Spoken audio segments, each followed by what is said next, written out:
A man was shot dead in a crowded airport. In front of news cameras. In front of police officers who had just escorted him through the terminal. In front of the citizens of Baton Rouge, Louisiana, who watched it happen in real time on their evening news. The man who pulled the trigger did not run. He did not panic. He handed over his weapon, got down on the ground, and let the officers take him into custody with the calm of someone who had already decided the outcome was worth the cost. When they asked him why, he gave the simplest answer in the history of American jurisprudence. He said, "If somebody did it to your kid, you'd do it too." This is the story of Gary Poche, a father, a man of ordinary decency, who invited the wrong person into his home and paid the most devastating price a parent can pay. And a man who, when the legal system handed him a process, decided that the process was not justice. That justice was something he would have to deliver himself. But here is what most people do not understand about what Gary Poche did. It was not rage. It was not impulse. It was not the act of a man who had lost his mind. It was the act of a man who had made a calculation. A man who had looked at what the courts were prepared to do, weighed it against what had been done to his child, and arrived at a conclusion that a jury of 12 ordinary Americans would later agree with. He was never sent to prison. This is everything they left out. Baton Rouge, Louisiana, 1983. Gary Poche was not a complicated man. He worked. He raised his son. He believed in the basic contract that most Americans believe in. You treat people well. You give people a chance, and the world generally returns the favor. His son Jody was 10 years old. Energetic, eager, the kind of kid who threw himself into everything he tried. And what Jody was throwing himself into in the fall of 1983 was karate, under the instruction of a 24-year-old teacher named Jeffrey Dissett. Jeff was good at his job, more than good. He had a gift for working with young boys, a patience and an enthusiasm that the parents in the program all noticed and appreciated. He showed up early. He stayed late. He remembered the names of siblings and parents. He was exactly the kind of young man a community wants around its children, and he was struggling financially. That part was visible to anyone paying attention. The dojo was Jeff's world, but it was not paying the rent. There were signs. Small ones. The way he lingered after practice. The way he never seemed to be heading anywhere in particular. Gary Poche was not the kind of man to look past that and keep walking. He started inviting Jeff to dinner. It felt like the right thing to do, because it was the right thing to do. And over the weeks and months that followed, Jeff became a regular presence at the Poche family table. He stayed the night when things were difficult. He was treated not as a guest, but as something closer to family. This is where the mechanism begins. And here is what makes it so hard to defend against. The grooming of a family does not announce itself. It does not arrive with warning signs that a reasonable, decent parent can spot from across the room. It arrives disguised as generosity, as warmth, as a young man who is grateful for a hot meal and a couch. And by the time the disguise comes off, it has already been on for months. Jeff had been wearing it for the better part of a year. To Jody, the arrangement was the best thing in his life. He had a cool older friend who would take him to movies on weekends, who traveled with him to karate tournaments in other cities, who talked to him like a person instead of a child. He adored Jeff. He looked up to him the way boys that age look up to someone who has chosen to pay them real attention. Gary watched this and felt the specific relief of a father who sees a good man showing his son what a good man looks like. That relief was the most expensive thing Gary Poche ever felt. It gets worse. Because what Gary did not know, what no one around Jeff had any reason to suspect, was that the friendship Jeff had built with Jody over those months was not what it appeared. Not even close. Jeff had not stumbled into the Poche family's generosity. He had positioned himself inside it. And the access Gary had provided, the trust Gary had extended, the dinners and the overnight stays and the weekend trips, All of it had created a situation that Jeff had been exploiting from the inside. But that revelation was still months away. February 14th, 1984. Valentine's Day. Jeff arrived at the house in the morning with a simple request. He wanted to borrow the car to visit his uncle. Could Jody come along for the ride? Gary's wife saw no reason to hesitate. She handed over the keys. She told them to have fun. She watched them pull out of the driveway and went back to her day. A few hours later, Jeff called.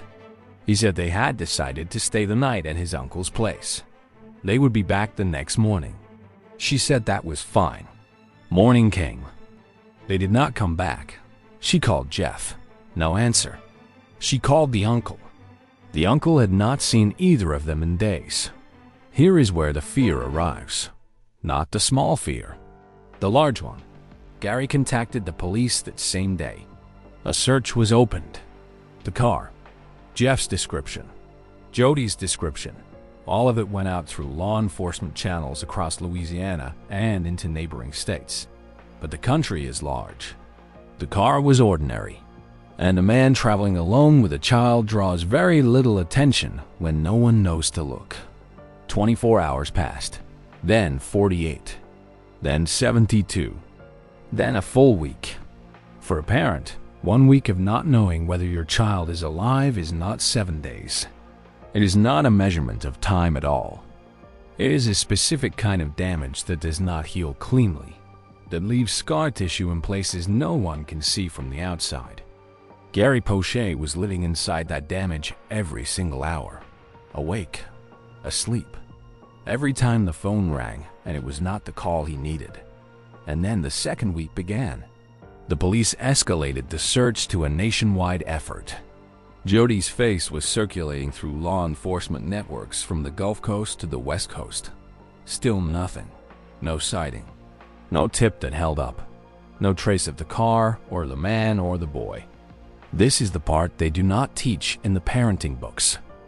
There is a point in the disappearance of a child where the fear of the worst begins to feel more rational than the hope for the best. Where the mind, exhausted from holding both possibilities at once, starts making a quiet, terrible accommodation. Gary Poche was reaching that point, and there was nothing the police, the neighbors, or the extended family could say to push him back from it. 14 days after Valentine's Day, February 29th, Gary's wife picked up the phone. A collect call from Anaheim, California. And before she had finished saying hello, she heard her son's voice on the other end of the line. The police traced the call within minutes. The Samoa Hotel, Anaheim. 30 minutes after that, officers from the Anaheim Police Department stormed the building. They found Jody in a room with Jeffrey Dissette and took Jeff into custody without a struggle. Jody was alive. He was safe. He was coming home. When the detectives questioned Jeff, his account of the previous 2 weeks was delivered with a casualness that was almost incomprehensible. After the uncle's house, he had simply driven west. He had taken Jody to see Hollywood, to Disneyland. He had shown the boy California. At night, he had kept him locked in the motel room, as if this were a road trip, as if this were an adventure a child would remember warmly. The following day, the Anaheim police arranged for Jody to be flown back to Louisiana. When Gary saw his son step off that plane and walk across the terminal, he crossed the distance between them in seconds. After 2 weeks and 2 days and more hours than any parent should ever have to count, his boy was standing in front of him. That should have been the end of the story. It was not, because the next morning, Jody was taken for a medical examination. The doctors examined him carefully and submitted their findings to the detectives. The detectives then sat Jody down for a separate interview. He was 10 years old. He was frightened. And over the course of that conversation, the truth that Jeffrey Dissette had spent more than a year concealing finally surfaced. Jeff had not only abused Jody during the 2 weeks in California, he had been abusing him for more than a year, for the entire length of the friendship, for every dinner at the family table, for every tournament trip to another city, for every overnight stay that Gary Poche had generously arranged. The access Gary had given Jeff had not been used to mentor his son. It had been used to destroy him. And when a detective sat down across from Gary Poche and delivered that information, when the medical report landed in front of a father who had spent the last 14 months believing he was doing the right thing, something in the machinery of Gary's life moved permanently into a new position. It did not move back. The court had Jeffrey Dissette. The charges were filed. The paperwork was moving through the system exactly the way paperwork moves through a system: measured, deliberate, bureaucratic. Gary watched it move, and he began to understand something that no one in the justice system was equipped or willing to say out loud. Some people get protection. Others get a court date. Gary Poche had been handed a process. Jeff Dissette had been handed a lawyer. And somewhere between those two facts, Gary had started doing a calculation that would end with one bullet in a crowded airport corridor.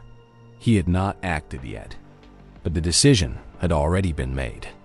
The system had Jeffrey Dissette. It had his fingerprints. It had the testimony of a 10-year-old boy.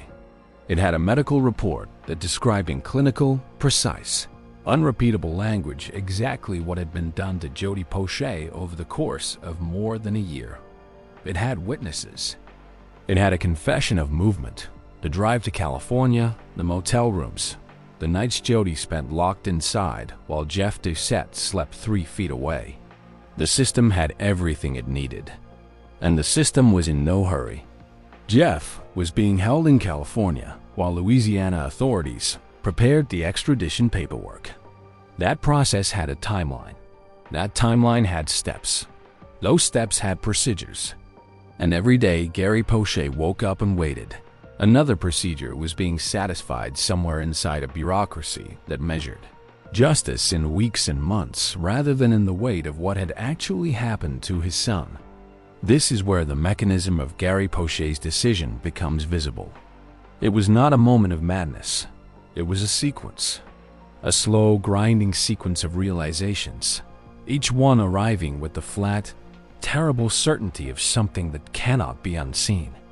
And the first realization, the one that started the sequence, came in the form of a detective sitting across a table from Gary in a small room and using words that Gary had not been prepared to hear.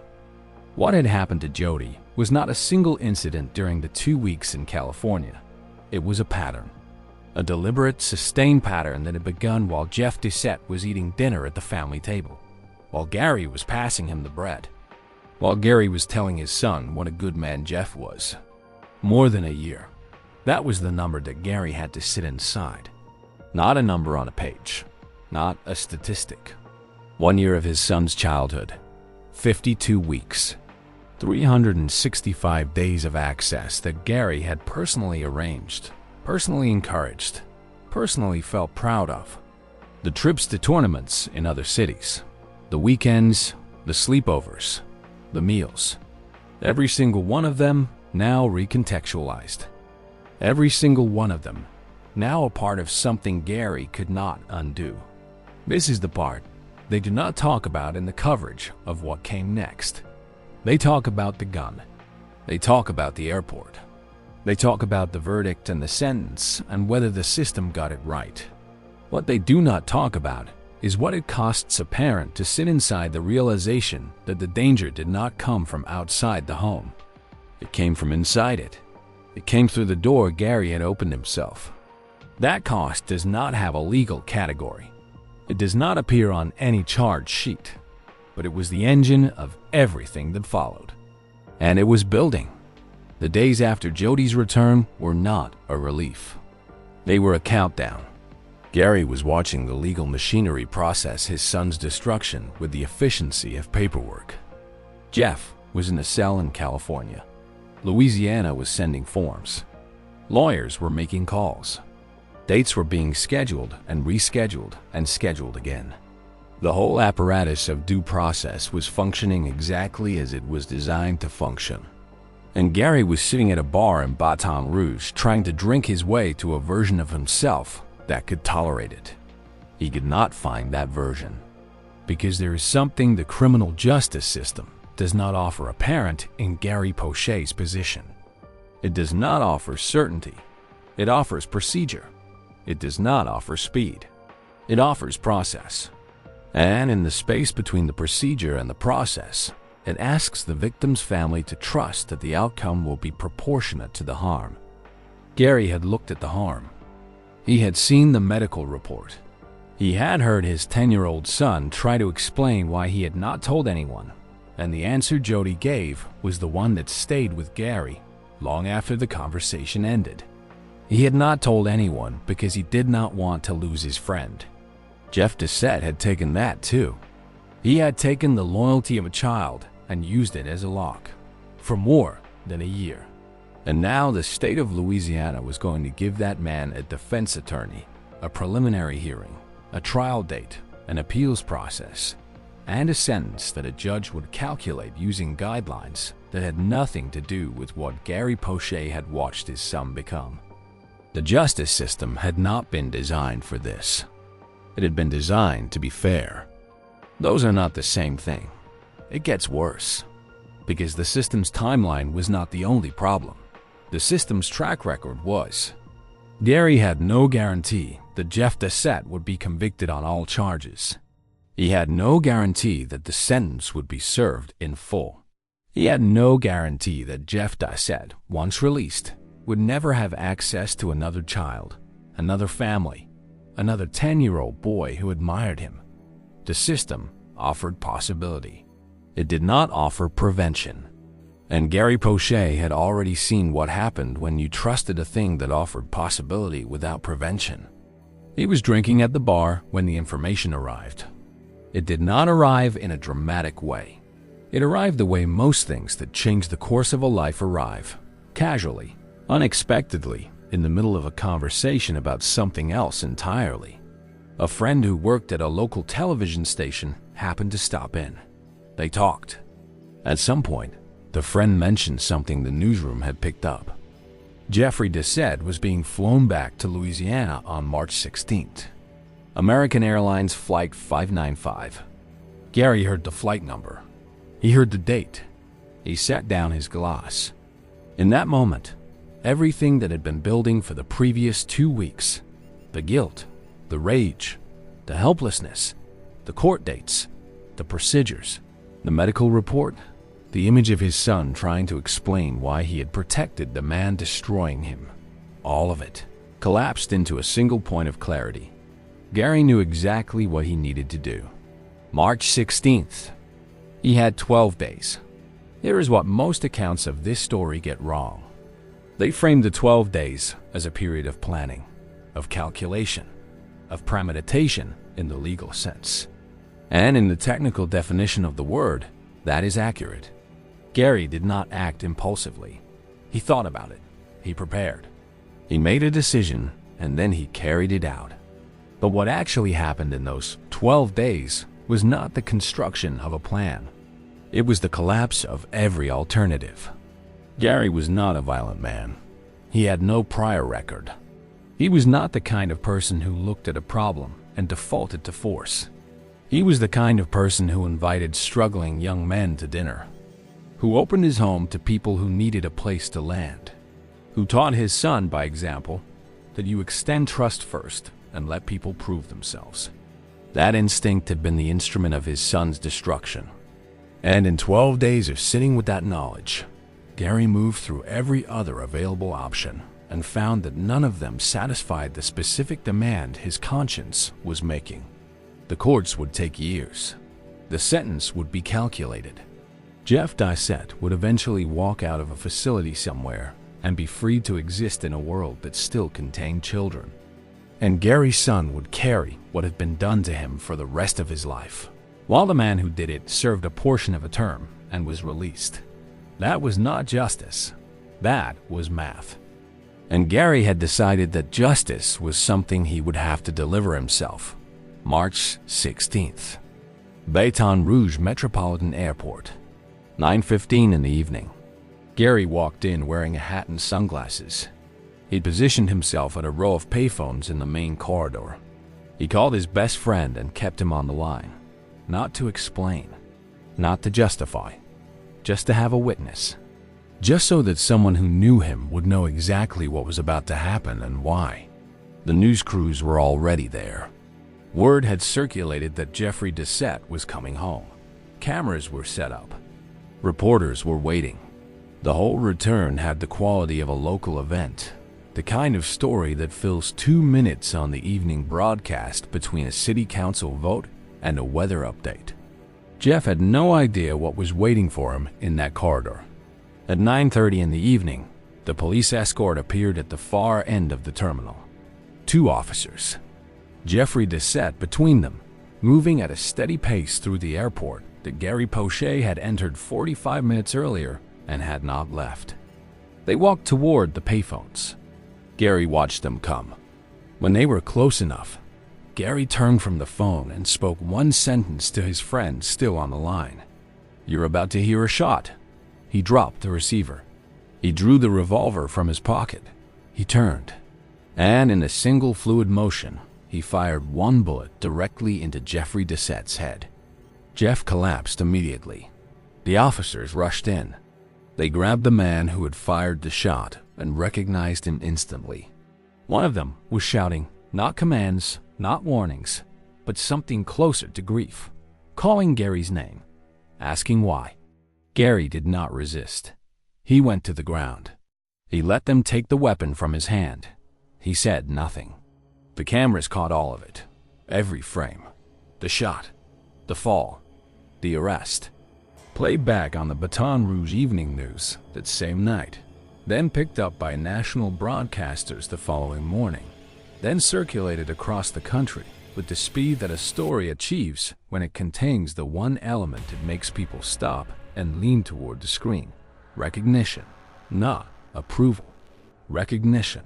The specific, uncomfortable sensation of watching someone do the thing that a part of you has already imagined doing in a situation you pray you never face. Jeff Dissette was taken to the hospital in a coma. He died the following day. Gary Poche was charged with second-degree murder. And here is the moral imbalance that no one in the legal system was prepared to fully address. Gary Poche had committed a crime.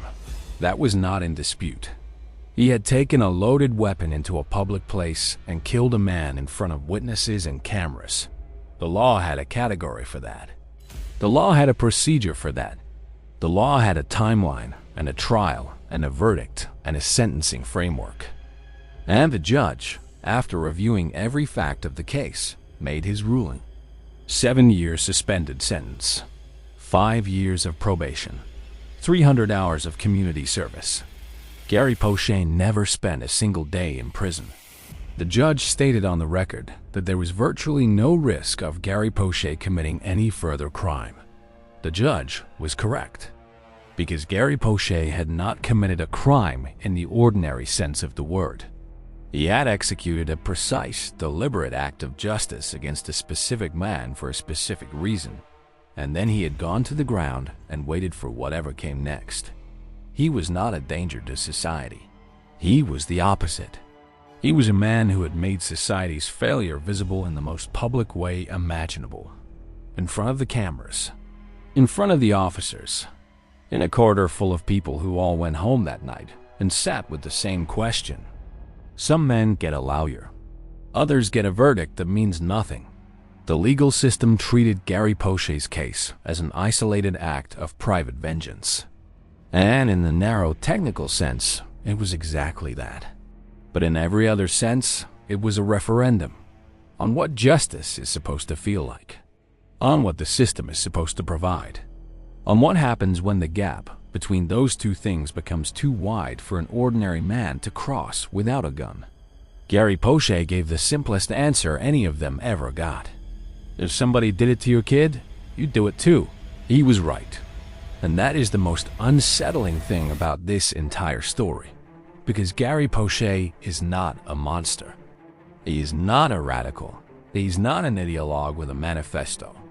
He's a father from Baton Rouge who invited the wrong man to dinner and spent the rest of his life paying the price. And the country looked at what he did, really looked at it, and said, "We understand." That verdict says something about the justice system that the justice system has never been willing to say about itself. But Gary Poche was not the first man in American history to arrive at that conclusion. He was not the first man to look at the law, find it insufficient, and decide that the distance between insufficient and just was a distance he would have to cross himself. 25 years before Gary Poche was born, a man named John Brown was having the same realization. His would cost 750,000 lives. There is a moment in every person's life when the world they were told about and the world that actually exists stop being the same place. For most people, that moment arrives gradually. A slow erosion, a series of small disappointments that accumulate over years until the original belief is unrecognizable. For John Brown, it happened in a single night, in a single room, with a single iron shovel. He was 12 years old, and what he saw that night created a man who would 47 years later light the fuse that burned the United States to the ground and rebuilt it in the shape of something closer to its own promises. 750,000 Americans would die in the war that followed. More American lives lost in a single conflict than in every other war this country has ever fought combined. Put into human scale, that is one dead American for every 400 people alive in the country at the time.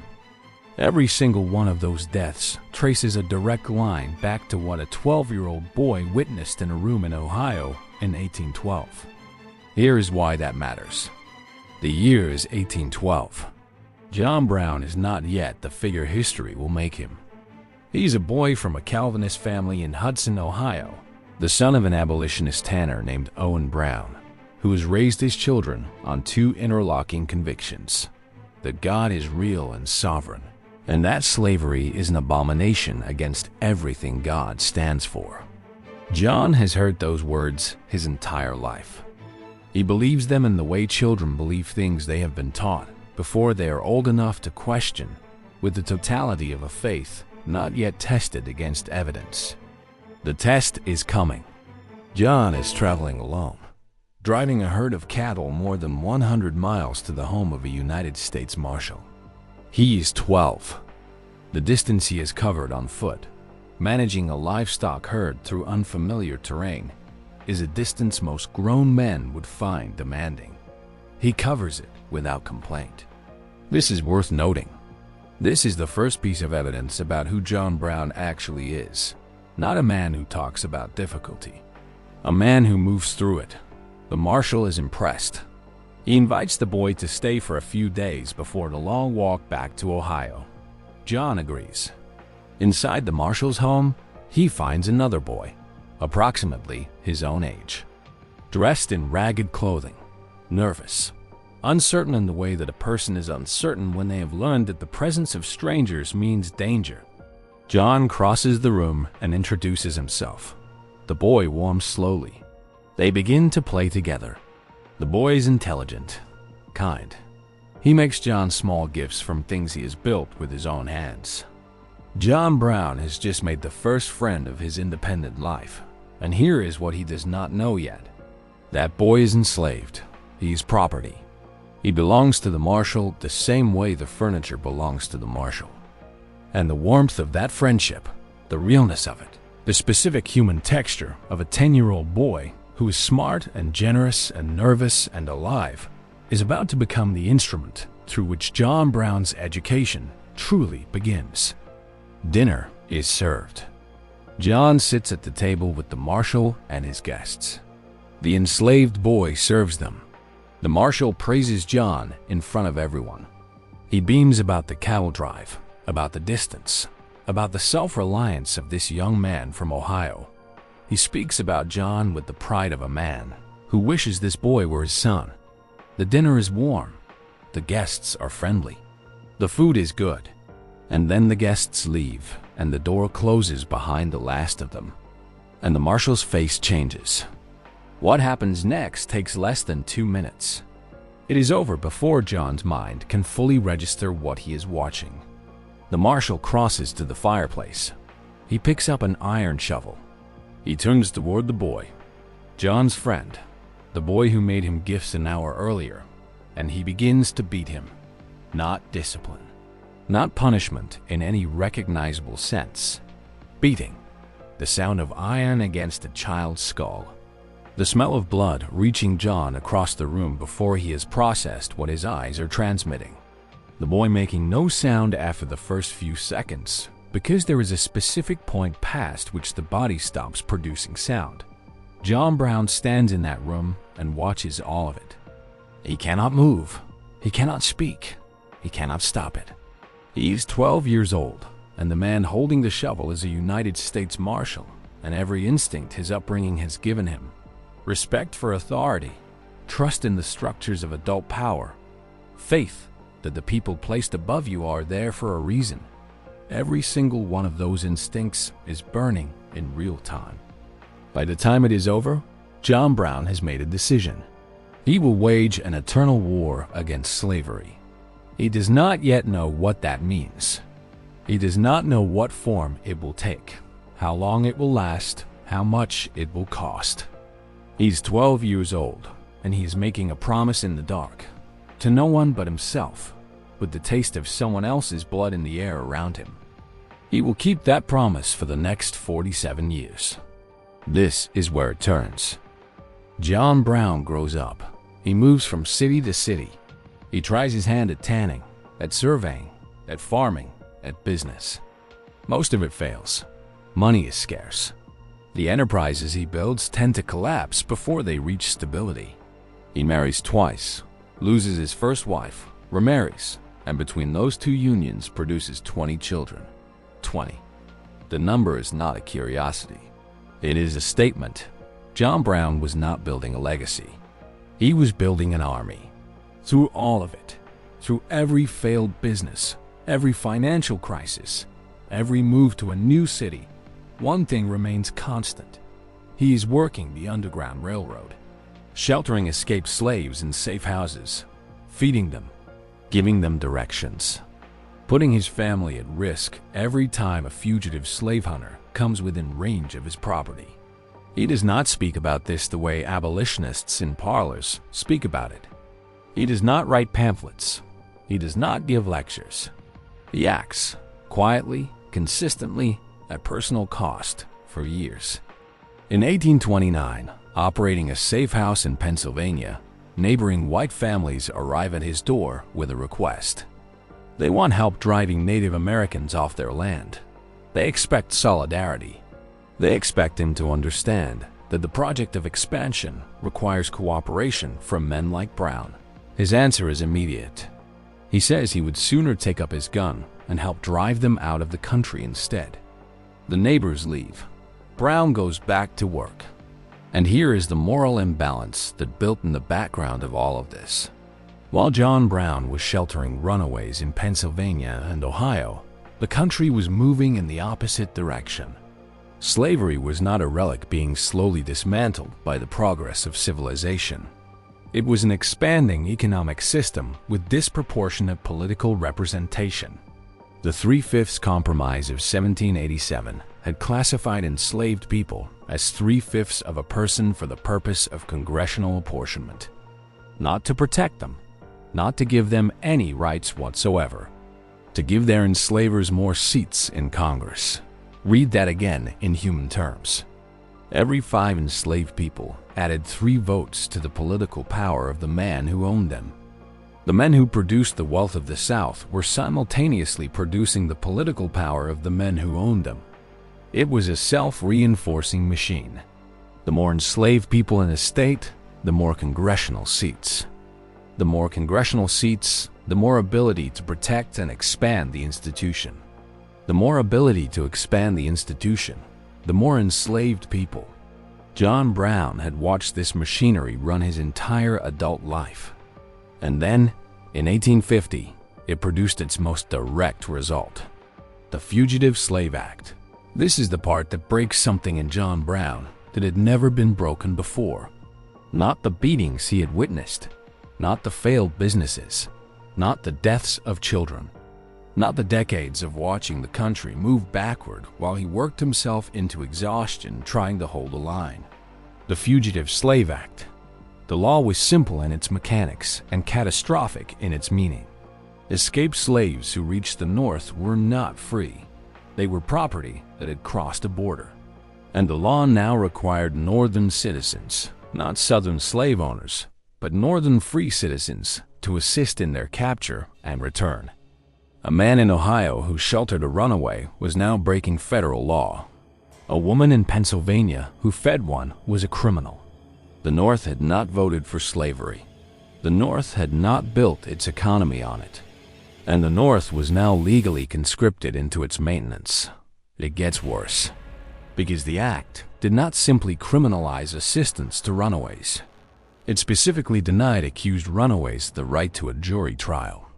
It denied them the right to testify in their own defense. It empowered federal commissioners, who were paid $5 if they ruled against the accused, and $10 if they ruled for the claimant. The financial incentive was built into the architecture of the law. This was not an accident. It was a design. John Brown read the text of this law and felt the last structural support of his pacifist convictions give way. He had believed, because he had needed to believe, that the arc of this country bent somewhere toward the principles it claimed to hold.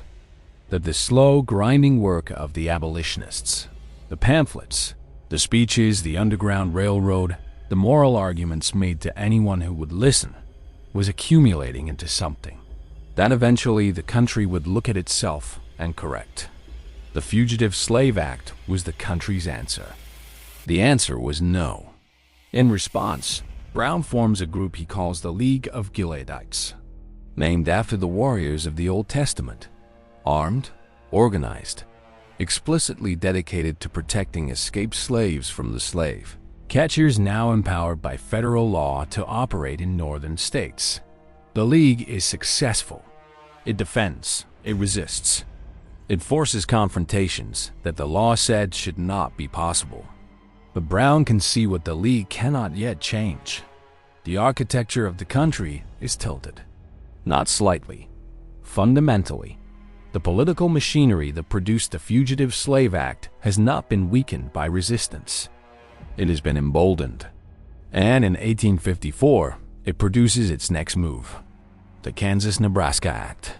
The decision about whether the new Western territories would enter the Union as free states or slave states would be put to a popular vote, which meant that whoever could flood those territories with more settlers would determine the future of slavery's expansion across half a continent. The race begins immediately. Pro-slavery settlers pour in from Missouri. Anti-slavery settlers pour in from the east. And among the anti-slavery settlers who arrive in Kansas in the summer of 1854 are 5 of John Brown's sons. They write to their father within months. The situation is deteriorating. The pro-slavery settlers are not debating. They are burning. They are threatening. They are operating with the confidence of men who believe the federal government will back whatever they do. John Brown reads the letters. He writes back that he cannot come. He has obligations. He has other work. He writes that letter again in the fall of 1854, and again in the winter. By October of 1855, something finally gives. He loads a wagon with rifles, pistols, and broadswords. He points it west. He drives it toward Kansas, toward his sons, toward a territory sitting on top of the most explosive question in American history. He is 55 years old. He has spent 43 years watching the law fail the people it was supposed to protect.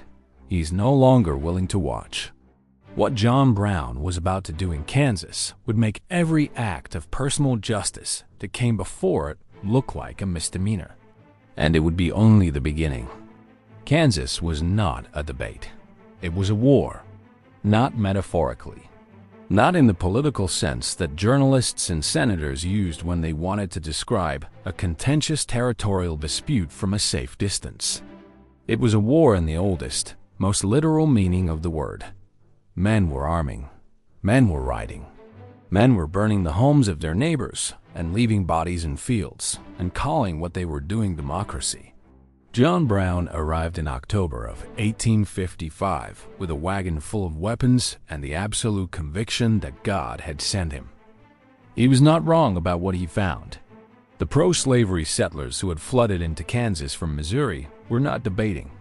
They had already sacked anti-slavery towns. They had already run families off their land at gunpoint. They had already made clear that the popular vote mechanism of the Kansas-Nebraska Act was not going to be decided by ballots if it could be decided by terror instead. The government in Washington watched this happen and called it a local matter. This is where it turns. Two events in 2 consecutive days in May of 1856 finally shatter whatever remained of John Brown's patience with the strategy of moral argument. May 21st. A pro-slavery mob sacks the anti-slavery city of Lawrence, Kansas. They burn the hotel. They destroy 2 printing presses. They loot what they can carry and leave the rest in flames. The Free State settlers of Lawrence do not fight back. They watch their city burn and wait for the federal government to respond. The federal government does not respond. May 22nd. The following day, in the chamber of the United States Senate itself, a pro-slavery congressman named Preston Brooks walks up to Senator Charles Sumner, a Massachusetts abolitionist who had given a 2-day anti-slavery speech the week before, and beats him unconscious with a metal-tipped cane. In the Senate, in front of other senators who watch and do not intervene, Sumner is beaten so severely that he cannot return to his Senate seat for more than 3 years. In the South, Preston Brooks receives commemorative canes in the mail, fan mail, celebrations. That is the country John Brown is living in on May 22, 1856. He is 55 years old. He spent 43 years working peacefully against the most violent institution in American history. And the institution has just beaten a United States senator unconscious in the Capitol building and received applause for it. Something breaks, not collapses, not cracks, breaks, clean and permanent.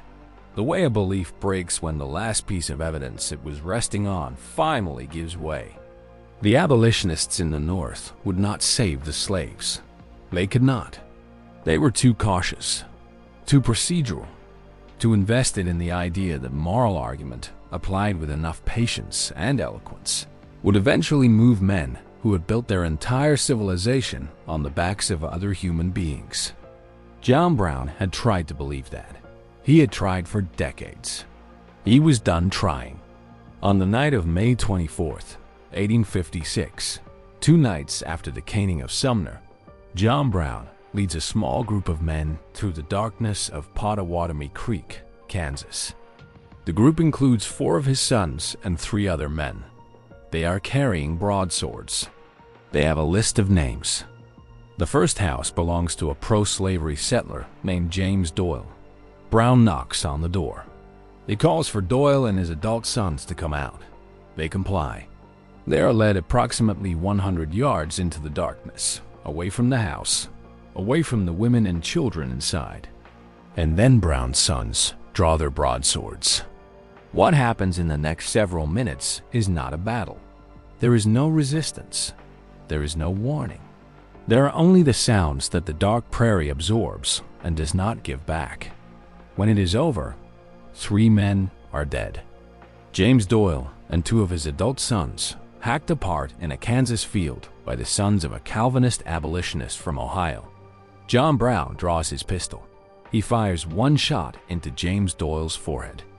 Not because it is necessary at that point, because he wants to mark what he has done. He wants it to be unambiguous. He wants there to be no version of events in which John Brown was not present and was not responsible. He is present. He is responsible. He owns this completely. The group moves to 2 more houses that night. 2 more pro-slavery settlers are executed. 5 men dead before sunrise. The Pottawatomie Massacre. John Brown is now a murderer. That is the legal fact, the historical fact, and the fact that John Brown himself would never dispute. he did not claim accident. He did not claim self-defense. He said, with the calm of a man who has finished an argument he started years ago, that what he had done was the judgment of God delivered through an imperfect instrument. And here is the moral imbalance at the center of everything that follows. The Potawatomi Massacre did not happen in a vacuum. It happened the day after an abolitionist senator was beaten unconscious in the United States Capitol. It happened a week after a free state city was burned to the ground by pro-slavery settlers. It happened in a territory where the federal government had consistently, deliberately, and specifically declined to protect anti-slavery settlers from systematic violence. The men who burned Lawrence received no arrest warrants. Preston Brooks received commemorative canes. John Brown received a bounty on his head. It gets worse, because the violence he unleashed did not end with those 5 men. The Potawatomi Massacre ignited a state-level civil war that the country would call Bleeding Kansas. Pro-slavery and anti-slavery militias fought pitched battles across the territory for the remainder of the year. Brown leads his anti-slavery fighters through multiple engagements. He becomes famous. He becomes simultaneously a hero to abolitionists in the North and a wanted man throughout the South, with bounties on his head totaling $250,000 in today's money. He loses one of his sons in the fighting. His son Frederick is shot and killed in August of 1856. Brown does not stop. He does not retreat. He does not revisit his conviction that God has appointed him to this work. He continues until the anti-slavery settlers appear to have turned the tide in Kansas, and then he makes a decision that will determine the rest of his life in a matter of months.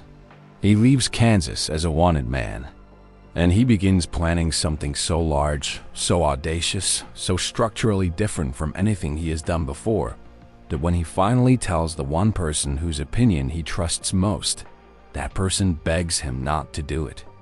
August of 1859, an abandoned stone quarry in Chambersburg, Pennsylvania. John Brown meets Frederick Douglass in secret. The former escaped slave, now one of the most prominent abolitionists in America, has been Brown's friend for years. They have corresponded. They have met privately. Douglass has watched Brown escalate from safe houses to massacres, from abolition meetings to wanted posters, and has remained, through all of it, something close to an ally. That is about to end. Brown lays out his plan. He will raid the federal armory at Harper's Ferry, Virginia. The armory contains more than 100,000 rifles and muskets, enough weapons to arm every enslaved person in the South who is willing to fight.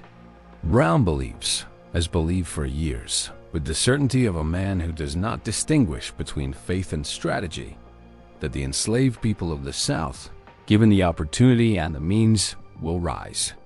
They will come to him. They will take the weapons, and they will take their freedom by force, the same way Spartacus attempted it in ancient Rome, the same way Moses led his people out of Egypt in the scripture. Brown has memorized and believed and lived inside for 58 years. Douglass listens to all of it. And then he tells Brown, with the quiet urgency of a man who understands what federal buildings and federal troops actually mean, that this plan is a suicide mission. That attacking a federal armory will not bring enslaved people to his side. It will bring the United States Army to his front door. Brown pushes back. He is certain. He is always certain. He tells Douglass that he is an instrument of God, that this act will serve as a signal, that every enslaved person in America will know, when word reaches them, that their friends have come. Come with me, he says.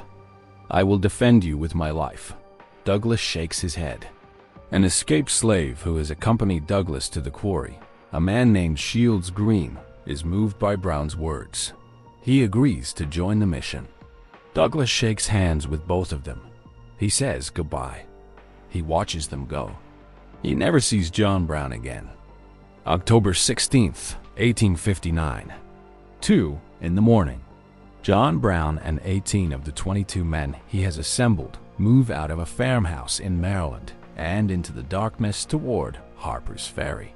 They cut the telegraph lines into the town. They seize the federal armory without firing a shot. They take hostages, including Lewis Washington, the great-grandnephew of George Washington, and they settle in to wait. The wait is the plan. The wait is the entire mechanism. Word will spread. The enslaved people of the surrounding countryside will hear what has happened. They will come. They will take the weapons. They will start what Brown has spent nearly 50 years preparing them for. They do not come. What comes instead is the militia. Word of the raid spreads through the surrounding towns within hours.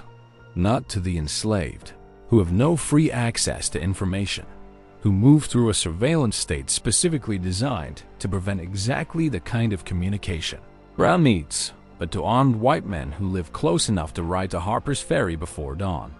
By morning, Brown's raiders are surrounded. The hostages are still alive. The armory is still held. But the Army of Liberation Brown has been waiting for is not coming. It was never going to come. Not because the enslaved people of Virginia did not want their freedom. They wanted it with every day of their lives.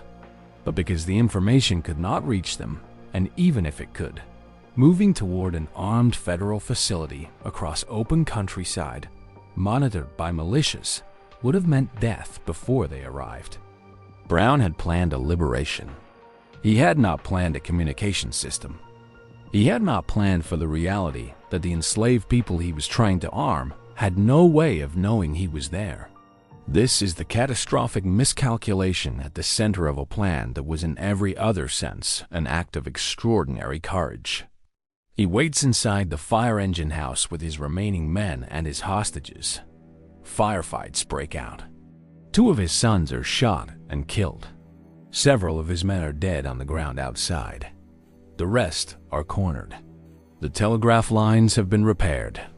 And in Washington, President James Buchanan has received word of the raid and made his decision. He orders a detachment of United States Marines to Harper's Ferry. He appoints an Army colonel to lead them. That colonel's name is Robert E. Lee. October 17th, morning. Lee arrives, assesses the situation, and attempts a negotiation. Brown refuses the terms. Lee gives the order. The Marines storm the fire engine house in less than 3 minutes. John Brown is wounded. Several of his remaining men are dead or dying. The hostages are freed. And the man who drove cattle 100 miles alone at age 12, who sheltered runaways in Ohio and Pennsylvania for 20 years, who crossed into Kansas with a wagon full of broadswords and started a war, is lying wounded on the floor of a fire engine house at Harper's Ferry, Virginia, in the custody of a federal officer named Robert E. Lee. Within 2 years, Robert E. Lee will resign his commission and take up arms against the country he has just defended. The irony is not subtle.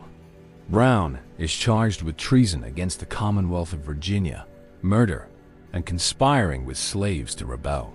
The trial moves at a speed that the same legal system had never managed to apply to the men who burned Lawrence or caned Sumner. 6 weeks from raid to verdict. Guilty on all 3 counts. When the judge asks if he has anything to say before sentencing, John Brown rises from his chair with a wound that has not yet healed, and he speaks.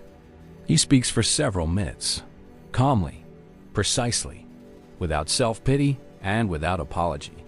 He tells the court that he never intended to murder anyone, that his goal was to free the enslaved, and that if the same actions had been taken on behalf of wealthy or powerful men, rather than those the law refused to protect, he would have been rewarded rather than condemned.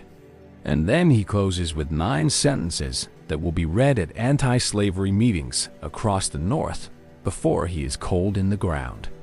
He says that if it is necessary that he forfeit his life for the furtherance of justice and mingle his blood with the blood of millions in this guilty land whose rights are disregarded by wicked and unjust enactments, he submits. Let it be done. December 2nd, 1859. John Brown walks to the gallows without making a speech. He has said everything he needed to say.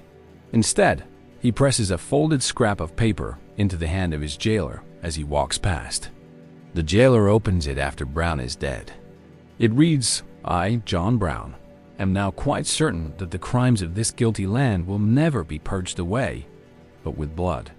I had, as I now think, vainly flattered myself that without very much bloodshed it might be done." He was right. 16 months after John Brown was hanged, the first shots of the American Civil War were fired at Fort Sumter, South Carolina. The war that followed lasted 4 years and consumed 750,000 lives. The songs Union soldiers sang as they marched were written about John Brown. The body of a man condemned as a terrorist by the federal government became the rhythm of an army fighting in his name. In the crowd that gathered to watch John Brown hang, 2 young soldiers stood and watched. Their names were Stonewall Jackson and Jeb Stuart. Within 2 years, both of them would betray the country they had sworn to defend and fight for the Confederacy. Also watching, from a distance, was an actor named John Wilkes Booth. 6 years later, he would walk into Ford's Theater and shoot Abraham Lincoln in the back of the head. Every thread of the next decade of American history runs through that field in Pottawatomie, through that fire engine house at Harper's Ferry, through that scrap of paper pressed into a jailer's hand by a man who had spent his whole life being right about a country that refused to listen. The deadliest part of John Brown's story was not what he did. It was that he was correct. And while John Brown's body was lowering into the ground in the east, on the other side of the continent, in a city that gold had built and crime had swallowed whole, a different kind of reckoning was already underway. This one would not need a single man with a wagon full of swords. It would need 8,000 of them. In the first 9 weeks of the California gold rush, one man made $36,000. He never touched a pickaxe. He never stood in a river. He never filed a mining claim or spent a single day in the hills outside Sacramento.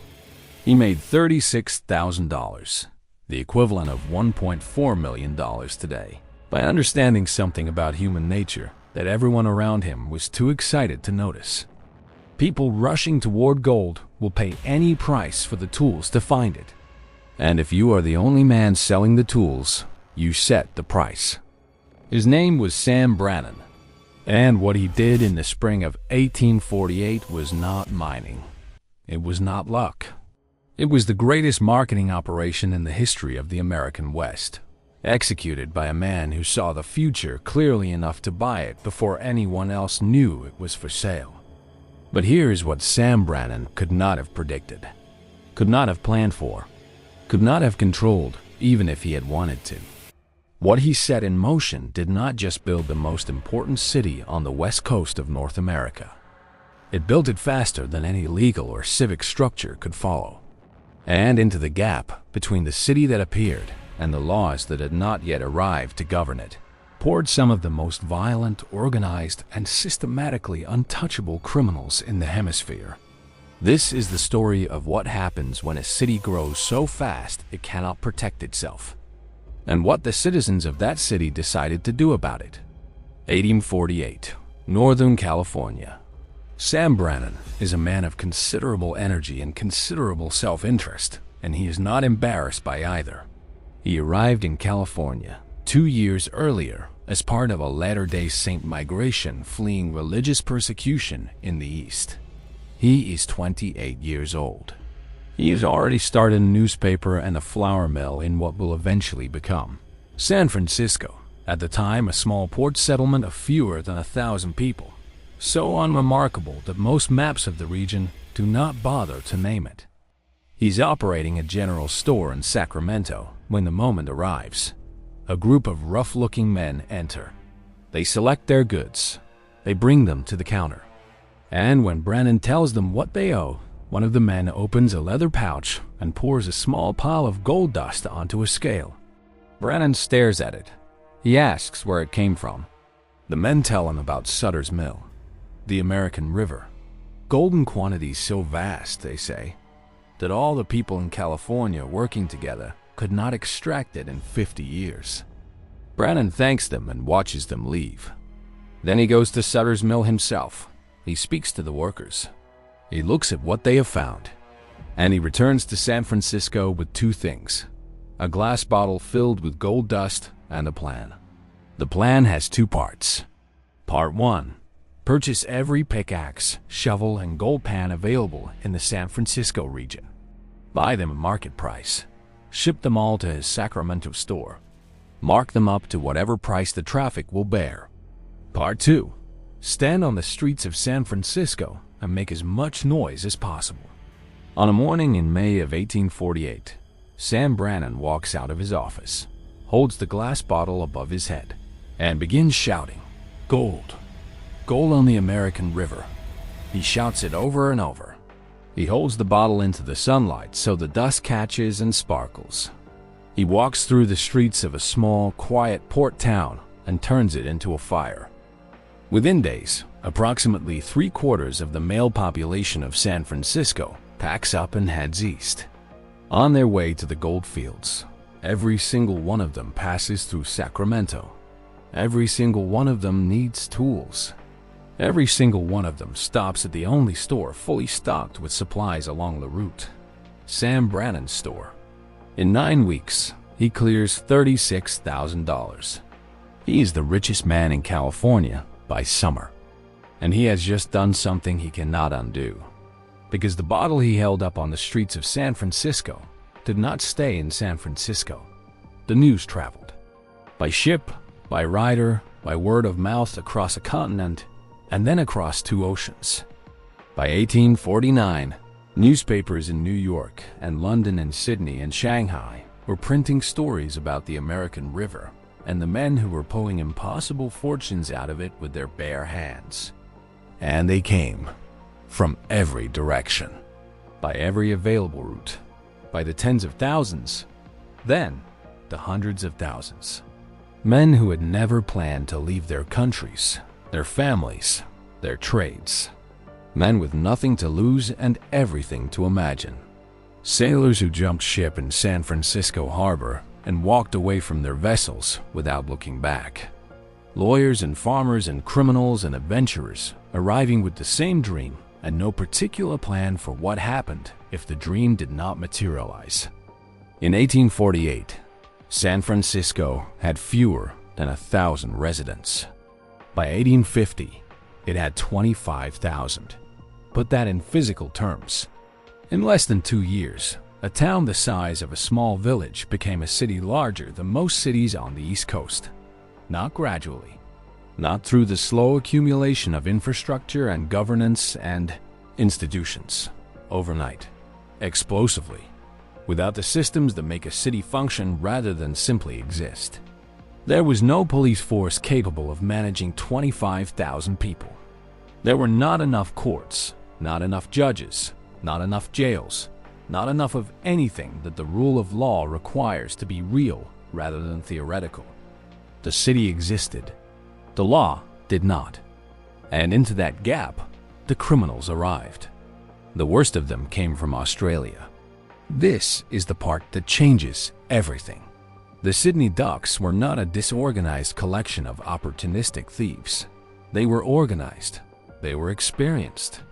They were, in large part, former convicts who had served time in the Australian penal colony system and arrived in California with skills that the gold rush economy rewarded directly. The ability to operate in environments with no functional law enforcement, to bribe officials, to coordinate violence across a group, and to disappear before the consequences caught up. They settled in the waterfront area of San Francisco that came to be called Sydney Town, and they ran it with a specific operational strategy that was both simple and devastating. They set fires, not carelessly, not randomly, deliberately. A fire in one part of the city drew the attention of the small, inadequate police force to that location. While the police were occupied with the fire, the Ducks looted businesses in another part of the city. By the time the fires were out and the police were free to investigate the thefts, the evidence was gone and the perpetrators were back in Sydney Town, where arresting them required a degree of institutional courage that the bribe and outmatched San Francisco police consistently failed to produce. On the rare occasions an arrest was made, it did not hold. The Ducks had cultivated relationships with the corrupt officials who controlled the city's legal machinery. A bribe in the right place, a judge with the right price, and the arrested man walked out of custody before the ink on the charge sheet was dry. The community watched this happen, over and over. The same men, the same crimes, the same exits from a system that was supposed to hold them. It gets worse. May 4th, 1851. The Sydney Ducks set a fire that does not stay contained. It burns for hours. By the time it is out, approximately 2,000 buildings have been destroyed. More than half the structures in the entire city of San Francisco. The financial damage exceeds $10 million, which in today's terms is roughly equivalent to $350 million. Gone in a single night by a criminal organization operating in a city that had no meaningful capacity to stop them. Sam Brannan watches his city burn. He has been watching the Ducks operate for months. He has watched the arrests that go nowhere. He has watched the bribes that make the arrests irrelevant. He has watched the fires and the looting and the growing confidence of men who have correctly assessed that no institutional force in San Francisco is capable of or willing to stop them. He has spent weeks doing the calculation that Gary Poche would do 130 years later in a bar in Baton Rouge. The institutions have the authority, but not the will. The criminals have the will and understand the institutions well enough to neutralize them. And in the space between those two facts, the citizens of the city are paying the cost. Something must change. And the only people in a position to change it are the people who are losing. June 9th, 1851. 5 weeks after the fire, Sam Brannan gathers a group of the city's most prominent citizens and businessmen, men who have built things, men who have watched those things threatened and occasionally destroyed, men who understand, because they have had no choice but to understand, that the official machinery of law enforcement in San Francisco is either unwilling or unable to protect them. He tells them plainly, the police are not going to fix this. The courts are not going to fix this. The only way this gets fixed is if the people who need it fixed decide to fix it themselves. Every man in the room agrees. That night, they form the San Francisco Committee of Vigilance. The name is deliberate. Not a gang, not a mob, a committee. A body with structure, with membership, with process. Brannan understands something important. If they are going to take justice outside the law, they must do it with enough discipline and transparency that the city can distinguish what they are doing from what the Ducks are doing. The difference between vigilance and crime in a city without functioning law is almost entirely a matter of perception. They do not have to wait long for their first test.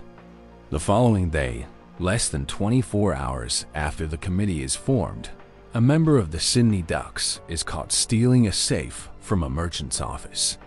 The committee assembles. They conduct a public trial. The evidence is presented. The accused is found guilty. They hang him in front of the entire city. This is the mechanism that changes everything. Not the hanging itself, the publicity of it, the deliberateness of it, the fact that it happens in the open, with a verdict announced before an audience in a city that has watched criminals walk free from closed-door proceedings for 18 months. The contrast is immediate and visceral. This is what accountability looks like when it is not for sale. Word spreads through San Francisco within hours. Every business owner who has been looted, every family who has lost a home to arson, every citizen who has watched a bribed judge release a known criminal back onto the streets understands instantly that something has changed. The committee's membership grows from a handful of founders to more than 700 members within weeks. 700 armed, organized citizens who have decided, collectively, that the city they built is worth defending with or without the permission of the institutions that have failed to defend it themselves. Over the following 3 months, the committee works. They track down known criminals. They conduct trials.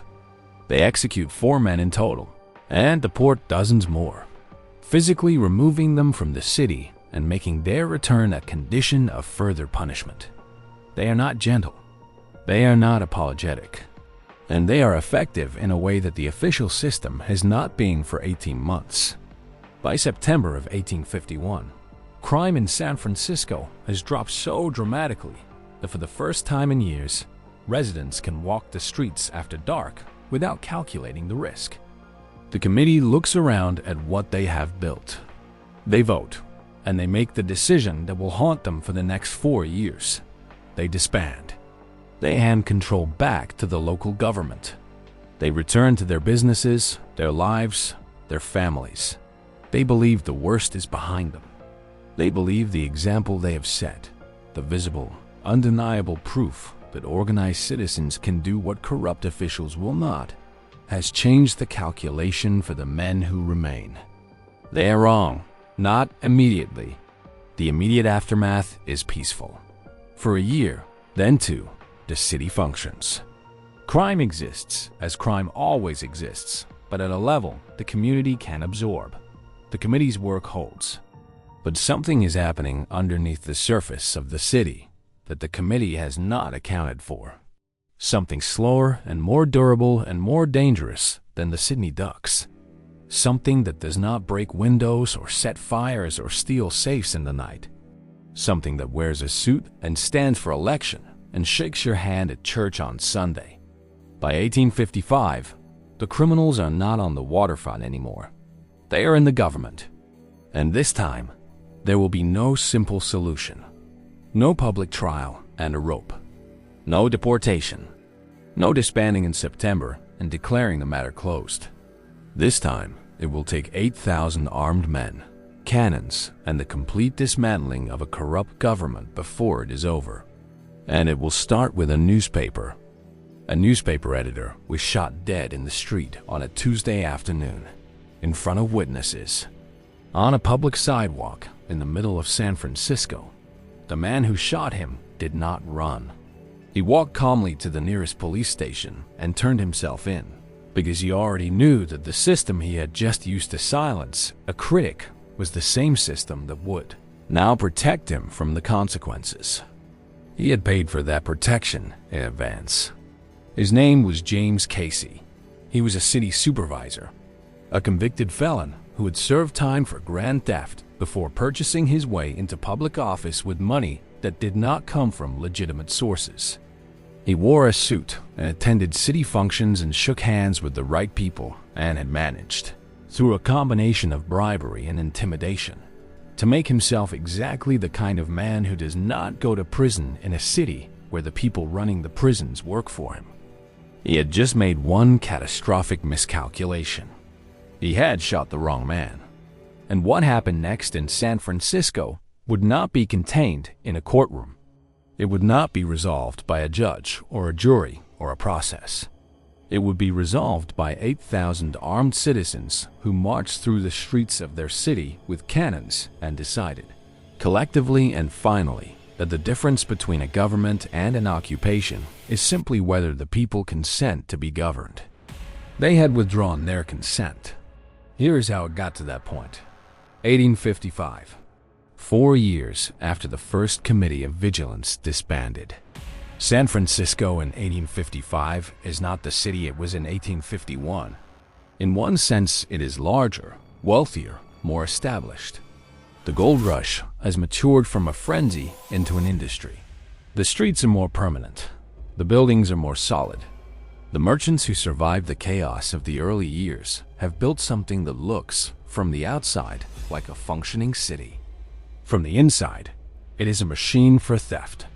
What happened in the 4 years since the committee disbanded is the story of how criminal power migrates. The Sydney Ducks operated at street level. They were visible, loud, and ultimately vulnerable to organized resistance because their crimes were public and their victims were ordinary citizens with enough collective outrage to act. The new criminal class of San Francisco had learned from that lesson. They were not on the street. They were in the courts, in the police department, in the offices of elected officials. in the chambers where the decisions about who gets arrested, who gets charged, who gets a trial date, and who gets quietly released were being made every day by men who had been placed there specifically to make those decisions in the right direction. By 1855, almost every major position of power in the city was held by someone who had either purchased the position or been installed by someone who had. The elections were not clean. The ballot boxes were not honest. The judges were not impartial. The police were not enforcing the law. They were enforcing the preferences of the men who paid them. And the human cost was not abstract. It was not a political science problem. It was 480 people murdered in the span of a single year, in one city. A city of perhaps 50,000 residents. That is roughly one murder for every 100 people. Every family in San Francisco knew someone who had been killed, or knew someone who knew someone. The police investigated almost none of them. This is where it turns. Into this specific environment, a city drowning in documented, visible, ignored violence, a man named James King of Williams starts a newspaper. The name requires a brief explanation because it is too good to pass over without one. There were multiple men named James King in San Francisco in the mid-1850s. To distinguish himself from them, this particular James King appended his mother's maiden name to his own, James King of William. He used it on every article he wrote, on every issue he published, on every public accusation he made against the men running the city into the ground. He called his paper the Daily Evening Bulletin, and starting in the fall of 1855, he used it as a weapon. He named names, not carefully, not with the hedged language of a journalist protecting himself from litigation, but directly and with documentation. This official took this bribe. This judge released this man. This supervisor bought this position with money from this source. Every issue of the bulletin landed on the desks of the city's corrupt officials like a bill they had not expected to receive. They were not accustomed to bills. May 4th, 1856. The bulletin publishes an article about James Casey. King has obtained Casey's criminal record. He knows about the grand theft conviction. He knows about the prison time Casey served before arriving in San Francisco and constructing the version of himself that voters had been presented with at election time. He prints all of it. Casey's real history in plain language on the front page. 3 days later, King publishes again, this time about Charles Cora. Cora is a wealthy gambler and a man of substantial connections within the city's corrupt network. He has recently shot and killed a United States Marshal in cold blood. This is not in dispute. The shooting occurred in public. But Cora's trial has been delayed, rescheduled, delayed again, and quietly managed by a judicial system that has been well compensated for its patience. King demands Cora's immediate execution. He calls out the court by name for what it is doing and why. Cora and Casey are friends. This is not a coincidence. The corrupt network that protects Cora is the same network that installed Casey. They operate inside the same machinery. They have the same relationships with the same judges and the same police commanders. And they have both just been publicly humiliated by a newspaper editor who is apparently not afraid of them and does not intend to stop. Casey decides to solve the problem directly. May 14th, 1856, late afternoon. James King of William is walking down the street when James Casey steps into his path and blocks him. Casey asks if he is armed. Before King can answer, Casey draws a pistol and fires one round into King's chest at close range. King collapses on the pavement. Bystanders rush in. They carry him into a nearby building. Doctors arrive and begin fighting to keep him alive.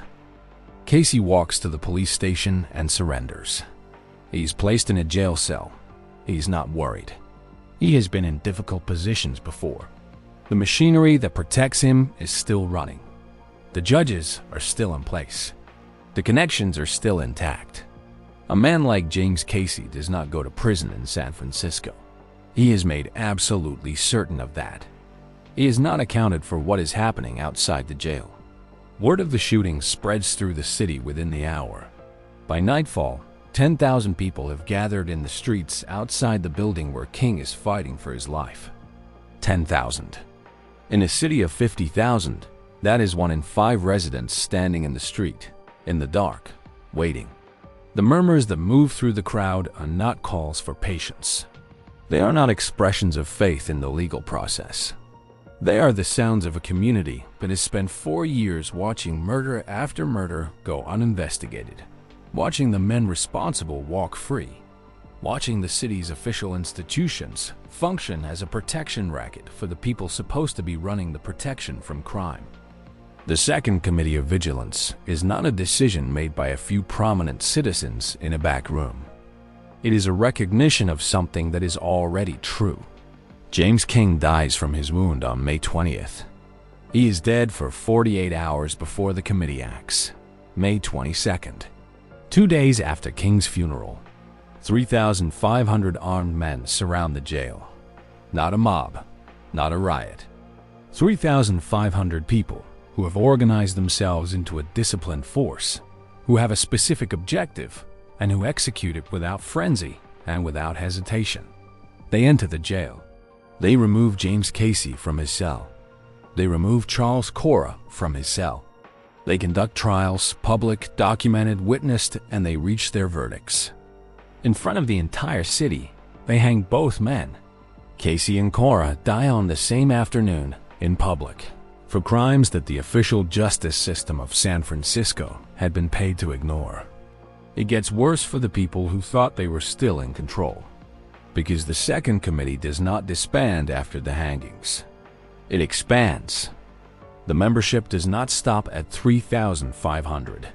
It grows daily as the committee announces its true objective, which is not simply the punishment of 2 specific men, but the complete dismantling of the corrupt network that protected them. Every government building is searched. Every record is examined. Every elected official is reviewed. What they find is worse than anyone had stated publicly. In the offices of the city's election officials, the committee finds rigged ballot boxes. Not metaphorically rigged, physically rigged. Boxes designed and constructed to produce false counts, used in multiple elections to install the officials who now hold power throughout every branch of the city's government. The committee takes these boxes and displays them publicly, in the street, for the entire city to examine with their own eyes. This is the moment that transforms what the committee is doing from vigilante justice into something else entirely. Because a rigged ballot box is not a crime committed against a single victim. It is a crime committed against the entire civic foundation of the city. Every person who voted in good faith in those elections, every person who believed that their vote was counted, that the process was honest, that the results reflected the will of the people, was robbed, not of money, of the thing that makes a democracy different from an occupation. The committee had not found criminals. They had found the mechanism by which the city had been taken from its residents without their knowledge. That changes the scale of the response. The officials who have been installed through those rigged elections are not arrested and charged. The committee uses a more direct approach. They call on the elected officials to resign. They make clear that the alternative to resignation is not comfortable. The elected officials, one by one, resign. Not because they are required to by law, because 8,000 armed citizens have surrounded the building and the calculation has become very simple. Here is where the federal government attempts to intervene. Washington cannot ignore what is happening in San Francisco. A private army of citizens has effectively seized control of a major American city, removed elected officials, conducted its own trials, and carried out its own executions. From a constitutional standpoint, this is an insurrection. This is exactly the kind of situation that the federal government exists to suppress. The task of suppressing it falls to a banker named William Tecumseh Sherman, who has been appointed to command the local state militia and restore order. Sherman arrives. He assesses the situation. He begins recruiting men from the local militia to stand against the committee. And he discovers one by one that the men of the local militia do not want to fight the committee. They want to join it. Sherman's force dissolves before it fully forms. The men who were supposed to defend the corrupt government of San Francisco are the same men who have watched 480 of their neighbors die in a year without a single arrest. They are the same men who stood outside the building where King was dying 10 days ago. They are the same men who know someone in the committee, or someone in the committee, or understand at a fundamental level that the committee is doing what the institution they are supposed to defend has consistently refused to do. Sherman resigns. He calls the entire situation a lost cause. He's not wrong. The committee now operates without meaningful opposition. Its membership has grown to the point where it constitutes, effectively, a parallel government. It has already removed the corrupt officials. It has installed its own provisional administration to manage the city's affairs while a clean election can be organized. It has created, within the span of a few weeks, the infrastructure of a city that is governed by its residents, rather than by the men its residents thought they were electing. This has never happened before in an American city of this size, and it will not happen again. By the time the committee votes to disband on August 11, 1856, it has been in effective control of San Francisco for nearly 3 months. 4 men have been publicly executed. Dozens more have been deported. Every major corrupt official has been removed from office. The rigged ballot boxes are on public display as permanent evidence of what the official system was willing to do to protect itself. As a final act, the one that strips away any remaining pretense of apology or uncertainty, 8,000 armed vigilantes, dressed in uniform, march through the streets of San Francisco in a formal military parade, with cannons, with floats, with the full, theatrical confidence of men who have decided that what they did was not a crime and are not going to behave as though it was. The city watches them march. The committee's political party, which they called, without irony, the People's Party, continues to govern San Francisco for the next 11 years, until 1867. 11 years of civic administration built on the foundation of an armed insurrection against a corrupt government, operated by the citizens whose city it was. The corrupt officials did not return. The moral imbalance at the center of all of this is the same one that is run through every story in this video. The institutions had the authority. They chose not to use it. And the citizens who were paying the cost of that choice eventually made a different choice. They are always judged harshly for it by people who were not paying the cost. And here's the ending that the history books tend to bury at the back of the chapter, almost as an afterthought.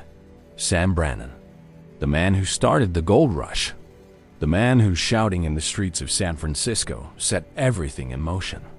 The flood of settlers, the explosion of the city, the chaos that created the Sydney Ducks, the corruption that followed, and ultimately, the committee that dismantled it.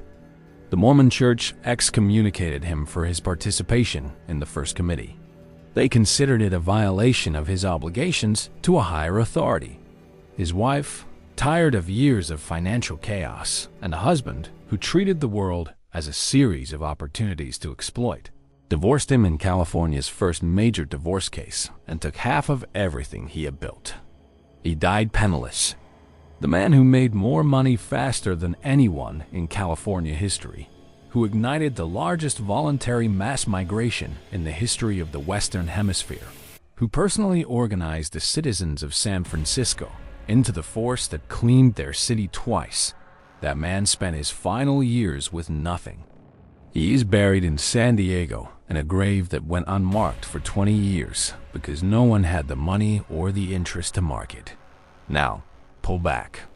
Gary Poche pulled a trigger in a crowded airport, and the country said, "We understand." The system handed him a process. He handed it back. John Brown drove a wagon full of weapons into a territory where the law was being used as a cover for organized violence, and spent the last 4 years of his life trying to burn the whole arrangement to the ground. 750,000 people died finishing the job he started. The citizens of San Francisco built a parallel government from scratch, twice, with cannons and uniforms and rigged ballot boxes held up for the world to see. They called it the People's Party and ran the city for 11 years. 3 stories, 3 different scales, 3 different centuries, one identical conclusion. When the institutions people depend on are captured by the people they were built to restrain, there is no procedure left. There is only the question of how long the ordinary citizen is willing to wait before they stop waiting. History does not answer that question the same way twice, but it answers it every single time.